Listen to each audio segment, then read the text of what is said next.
Welcome to this episode of the Good Leadership Podcast. I'm your host, Charles Good. Let me start with a question that is far more important than most organizations realize. Is AI making your people more capable or just more dependent? Because right now, in company after company, leaders are tracking adoption, usage, speed, and output. They're asking whether teams are using tools, whether productivity is up, whether work is getting done faster. But there's a deeper question almost nobody is asking. What is happening to human capability underneath that output? What happens to judgment when AI does more of the thinking? What happens to pattern recognition when people stop generating first draft ideas themselves? What happens to real expertise when professionals become excellent at reviewing answers, but weaker at producing them on their own? That's what this episode is all about. Today, I want to connect learning science, behavior science, AI research, and real-world leadership practice to answer one of the most important questions facing organizations right now. Are you using AI to sharpen capability or quietly replace it? Because those are not the same thing.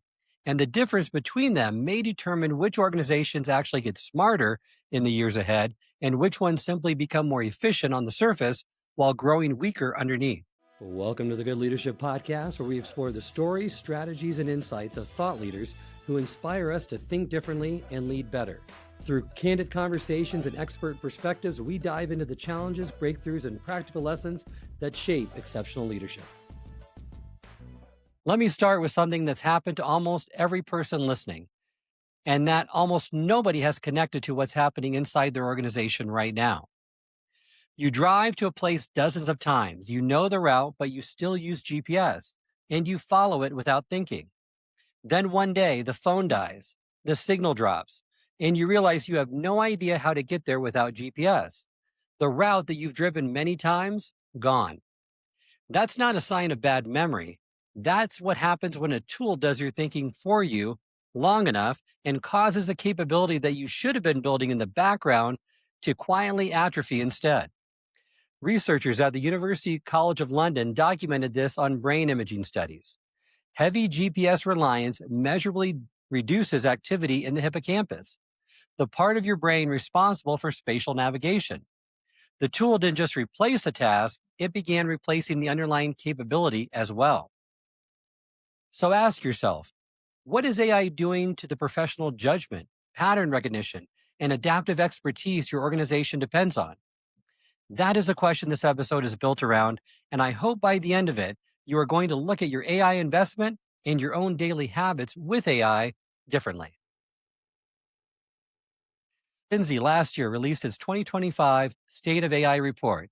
They surveyed nearly 2,000 executives across 105 countries. 88% of organizations now use AI in at least one business function, and yet only 6% qualify as genuine AI high performers, which are organizations achieving meaningful, measurable bottom-line impact with AI. Gartner reports that 72% of CIOs, nearly 3 out of 4, say their organizations are breaking even or even losing money on their AI investment. 88% adoption, 6% transformation, 72% either breaking even or losing money. Most leaders hear those numbers and reach for a technology explanation. Well, Charles, they must be using the wrong tools or have poor implementation. And while some of that is true for some of the organizations, there's a different root cause explanation for the majority, one that is grounded in learning science and behavior science that most companies are entirely missing. The gap between the 88% adoption and the 6% transformation is not a technology problem. It's a human capability design problem. Organizations are building workflows that get work done faster. That part is working. But in optimizing for speed and output, they have systematically bypassed the cognitive processes that develop the people doing the actual work. So results are going up, but the capability behind those results, the judgment, pattern recognition, and adaptive expertise is not. And here's what makes this so dangerous. You can't see it happening. Not on an AI adoption dashboard, not in a quarterly output review, not in performance ratings. The gap between what your people can produce with AI and what they can produce without it, it's invisible until the moment it becomes critical. Before we discuss the gap and a way to close it, I want to discuss the strongest case on the other side, because it deserves real engagement, not a straw man. Ethan Mollick, a Wharton professor, is one of Time's most influential people in AI. He's also the best-selling author of the book Co-Intelligence, which is probably the book your leadership team has already read. His research in the book with Boston Consulting Group is one of the most rigorous studies of AI and knowledge work ever introduced. In that study, he looks at 758 BCG consultants, real consulting tasks, randomized into two groups, one that uses AI, one that doesn't use AI. Now, the results, consultants using AI completed 12% more tasks, 25% faster, and produced output rated 40% of higher quality than the control group not using AI. Lower performing consultants benefited the most with a 43% improvement. Even the best consultants benefited, but by only 17%. Mollick's conclusion: AI functions best as a thinking partner, what he calls the cyborg model, where humans and AI integrate their work continuously, each doing what they do best. He argues this makes humans genuinely more capable, more creative, and more effective. And I agree with him. That argument is correct. And it is incomplete in the way that learning science makes it precise. Co-intelligence describes what the destination looks like. It doesn't fully answer the behavioral question: what specific conditions cause working with AI to actually build human capability over time, rather than quietly diminishing it? And here's the part of the BCG study that gets less attention in the business press. The same study that showed those productivity gains also found that for tasks outside the jagged frontier, which are tasks where AI's capabilities don't help or apply, consultants using AI perform 19% worse by using it than by not using it. The researchers also documented something they called miscalibrated trust. Professionals over-relying on AI precisely where it is weakest, unable to distinguish the tasks where AI helps from the tasks where AI can hurt. And a follow-up study found something even more alarming. When consultants tried to fact-check AI output, when they pushed back, asked questions, pointed out errors, the AI didn't acknowledge its limitations. It doubled down. The AI apologized and then restated its flawed recommendation with more supporting data, structured reasoning, and a confident tone. And unfortunately, the professionals who were most dependent on AI were the least equipped to catch it when it was wrong. So Mollick's research shows AI can make you dramatically better inside that frontier. What it also shows is, if you look carefully, is that dependency on AI outside the frontier makes you worse. The difference between those two outcomes is not the tool, it's how the human engages with it. I wanted to give you 3 examples of this pattern, 2 historical and 1 from my own work, because examples make the abstract visceral. Example 1, the autopilot problem.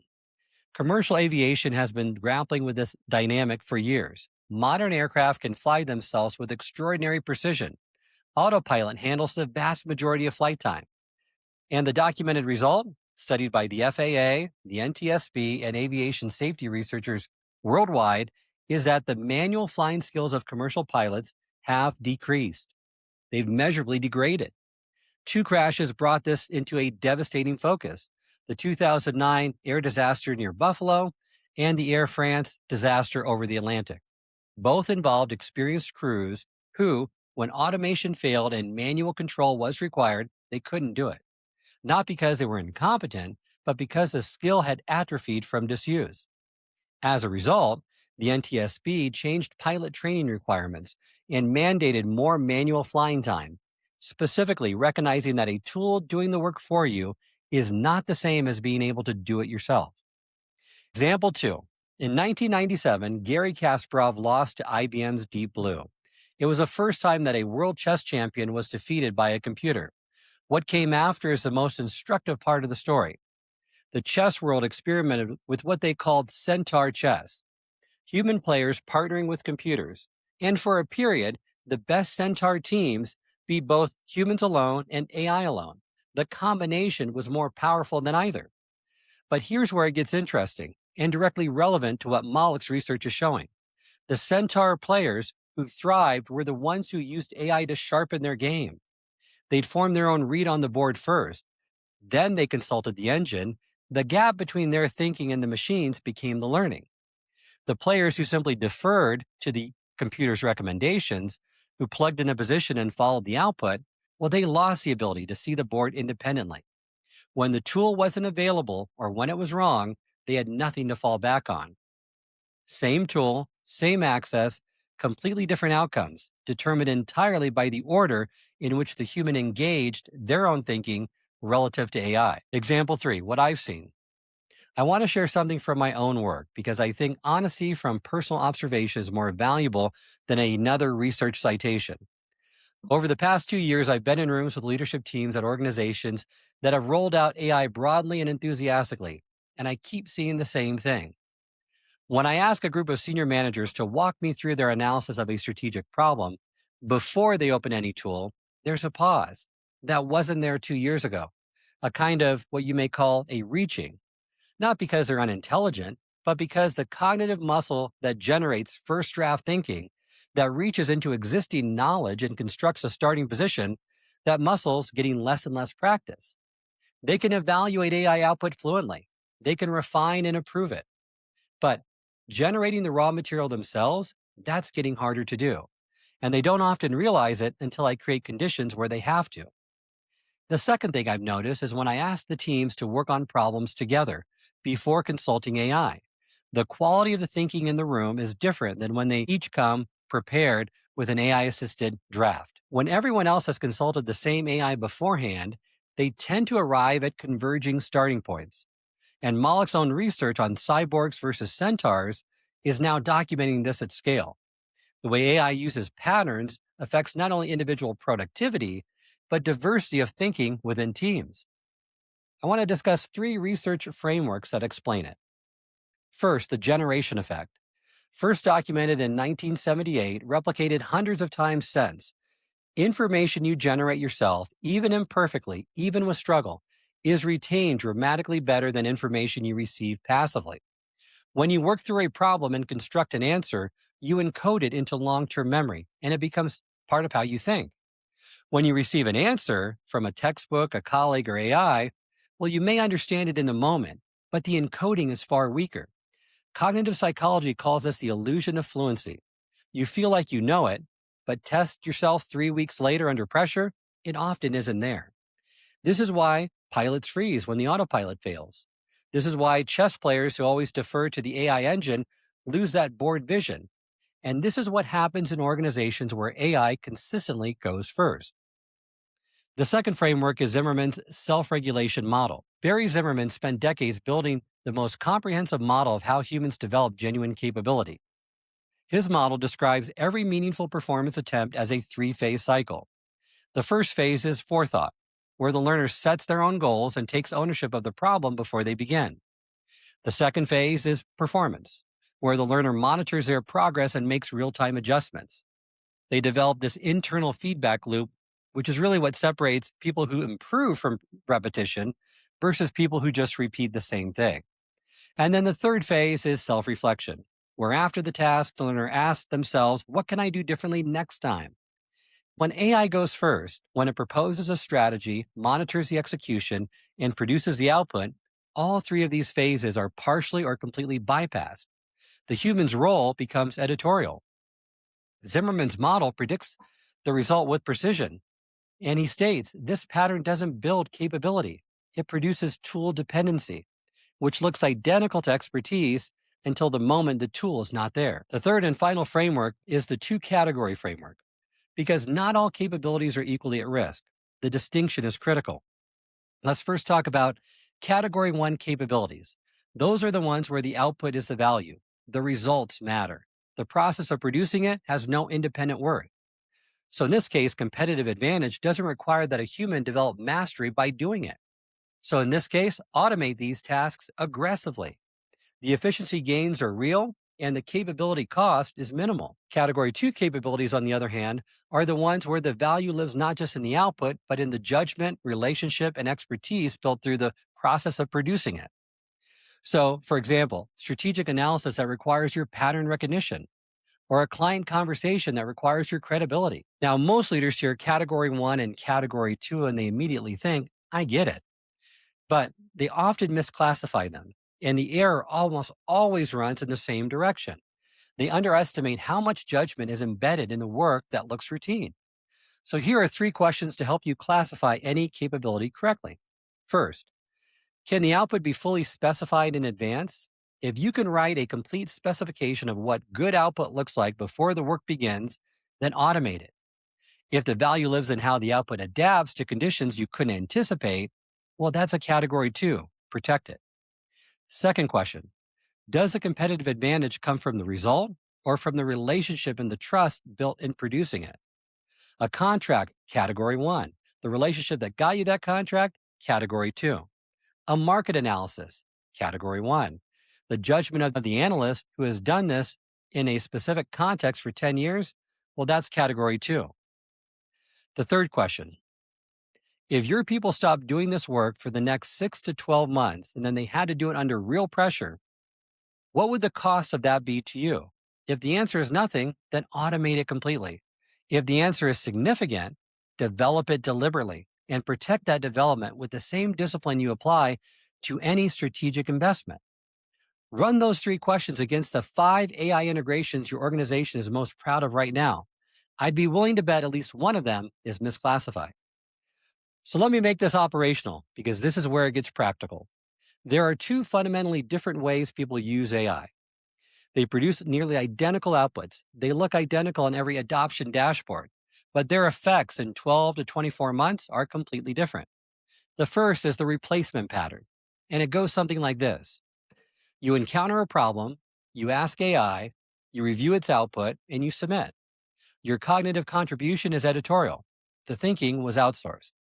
Productivity goes up, but capability month by month quietly atrophies.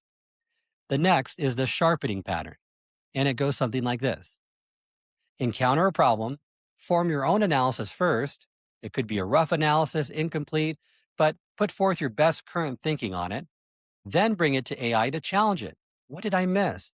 What's the strongest argument against my position? Where's my reasoning weakest? Compare AI's position to yours and update where it's earned. Then submit. In this case, both productivity and capability goes up. In fact, they compound. Think back to the chess players. Centaur players who thrived were the ones using the sharpening pattern. They formed their own read on the board, committed to a position. Then they consulted the AI engine and asked them, why does the computer see it differently? What am I not seeing? That gap between their thinking and the machines became the learning. The players who deferred immediately, who went straight to the AI engine before forming their own position, lost the ability to see the board independently. Same tool, same access, but the order of operations determined everything. This is exactly what Mollick's cyborg model is pointing toward, and the behavioral science makes it precise. It's not enough to integrate AI into your workflow. The sequence of human thinking relative to AI assistance determines whether your skills are going to grow stronger or gradually weaken with every single interaction. And this applies at a team level too. When every team member arrives at a collaborative session having consulted previously AI, their starting points start to converge. The productive disagreement that makes teams genuinely smarter, the hidden profiles that one person holds that the group needs, gets compressed before the conversation even begins. A team that reviews AI output together is not thinking together. So let me leave you with 5 things to do this week. First, ask your team consistently without judgment, did you think first or did you go to AI first? That single question services the replacement pattern before it becomes invisible. You cannot change a pattern you haven't named. 2, on any task where understanding matters, not just output, produce your own thinking before opening the tool, even if it's rough, even if it's incomplete. The attempt encodes the learning. This is the generation effect in practice. 3, when AI exposes a gap in your thinking, resist the reflex to ignore it, but rather get curious and question to find out the reason why. That friction is the system working. The difficulty is the learning. It's not a design flaw. Organizations normalizing productive struggle are the ones building adaptive expertise. 4, periodically remove the AI scaffold. Create conditions where people perform without AI as the default first resource, not to punish them, but to tell the truth about where their capability actually stands. If you never test unassisted performance, you don't know what you have. And 5, track what people can produce without AI, not just what they can produce with it. That gap between those two numbers is your real capability metric. So as we close, I want to get back to Ethan Mollick. He was right that AI can make you more capable, more creative, more effective. The research that he has in his book with BCG proved it. The chess example I discussed demonstrated it. The organizations building their capabilities with the sharpening pattern, they're living it.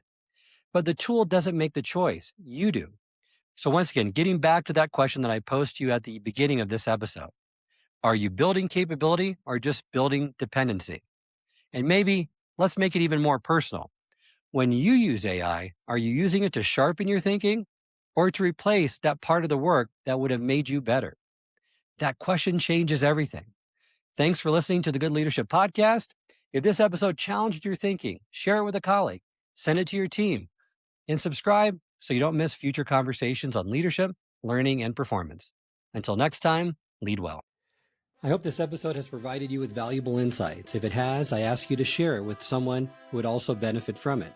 If you've been enjoying and gaining knowledge from this podcast, then subscribe to our YouTube channel where you can find all the previous episodes of the podcast and additional learning resources. You can also subscribe to the podcast on Apple or Spotify and leave up to a 5-star review.